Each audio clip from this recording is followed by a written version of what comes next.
got to actually make out with my childhood pinup. I mean, how about that? Like, talk about willing something into existence. Politics is showbiz for ugly people.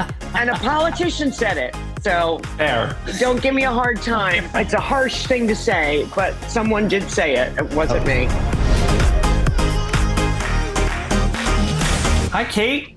Thanks for hanging out with me. You're welcome. You're very welcome. What time is it where you are? I'm in a place you're very familiar with, Delaware County, Pennsylvania, right outside of Philadelphia. Oh, come on. Yeah, there it is. There it is. I know. It's one of those things when you learn it, you can never unlearn it. Incredible. What a great way to start. I was so fascinated by your voice and this accent that you do in the regime. And it felt to me like this amazing mashup of Drew Barrymore and Julia Child a little bit. And Wow. I wondered if there was actually any specific inspiration. Really, no. I have to be honest. When I read the script, I just could not believe this character. First of all, I couldn't believe it was being sent to me. And I had never read anything like it in my life. And I knew that if I jumped into it, I would have to find a way of playing a character like never before. Like she just had to be something else. So it never made sense to me to play her in my own voice. So what I did with Elena was, rather than kind of trying to come up with a voice or a thing or a funny or a something, I had to sort of build a reality behind this really fragile, emotionally volatile woman whose mental health is clearly in ribbons. And I work with a neuroscientist and a psychologist who helped me to understand the speech patterns that can often kick in when someone is exposed to trauma. And then I realized that everything about Elena Vernon is a mask. It had to be a mask. You all need to be better at being normal. When you're not normal, it makes me feel like you're telling me that I'm not normal, which makes me distrust all of you and want you to be dead. So, just be better at being normal. Well, Matthias's character has a framed photo of Elena, the Chancellor, hanging on his bedroom wall. And my bedroom wall, at least when I was a kid or teenager, was covered in photos of professional wrestlers. I'm curious whose photos adorned your walls when you were at that age. Well, I wish I could tell you there was a huge spread. There wasn't, for the simple reason that my family never hadn't had any money. So I would kind of get cast-offs from friends who weren't really interested in certain pages. The one person I did have on my wall, and here, this is the power of manifestation, I'm telling you, Guy Pearce. No way. Because Guy was in a daytime soap called Neighbours, and I was completely in love with him. And I invented entire scenarios whereby he was coming for me on the white horse and we would gallop off into the sunset. And years later, I did Mildred Pierce with him. We've also done Mayor of Easttown together. So I got to actually make out with my childhood pinup. I mean, how about that? Like, talk about willing something into existence. So I had Guy Pearce, and then I also had Morton Harkett, who was the lead singer of the pop band Aha. To this day, I've told my husband that has to be my free pass. If ever I met him, I would probably fall to my knees.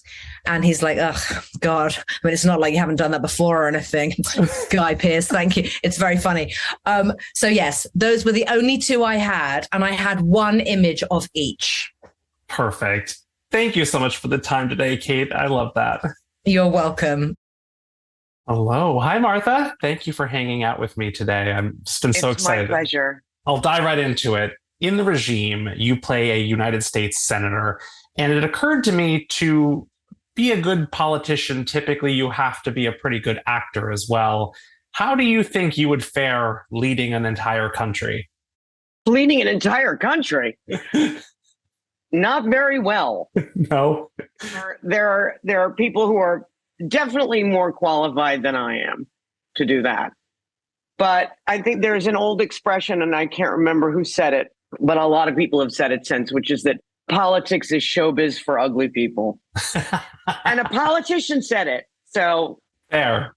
In the series, Kate's palace is adorned with these massive banners and paintings and posters with her face on it. Right. And I thought, it must be so weird to see your face on a massive poster like that, but then realized that's not uncommon for actors in TV and film.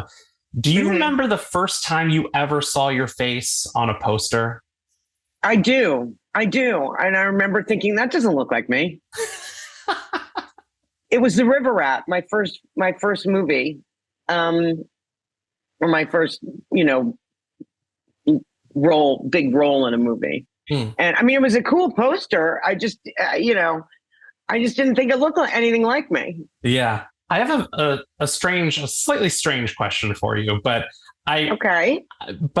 because of your history in both theater and film, I feel like I can ask you this because I recently sat in the front row of a Broadway show and was stunned by the amount of spit that was coming at them on stage. And I wondered, is that just a Broadway thing, or are actors just constantly spitting in each other's faces while filming?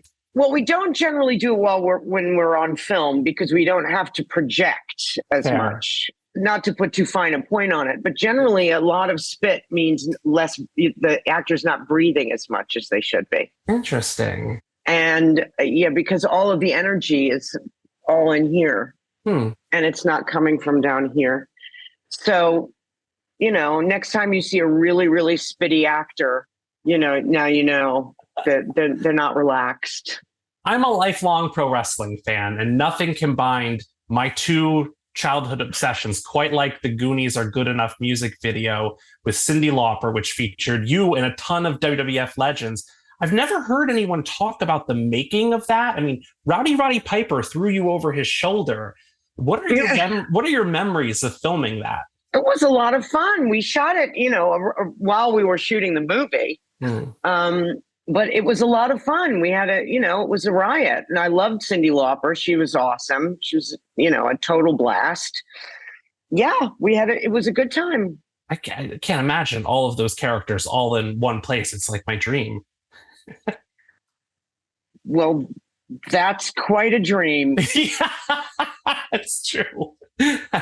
If you were, and I'll wrap it up with this, watching The Regime with an audience, and you could point out some of the little things you love about it that they might not notice otherwise, what would you point out? Oh, that's a good one. I would say to the costumes, there's a strange sort of militaristic quality to most of them. Take note of the sumptuousness of the costumes and also how restrictive they are. Yes, I noticed how tight Matthias's collars were on all of his shirts. And that is my nightmare. What just happened there? What did I do? What just happened there? That's crazy. Well, what better way to leave than that, whatever that was. Yeah, exactly. Going out with a literal bang. Yeah. Thank you so much for taking the time. Thank you so much. It was my pleasure. Thank you. Thanks, Martha. Take care.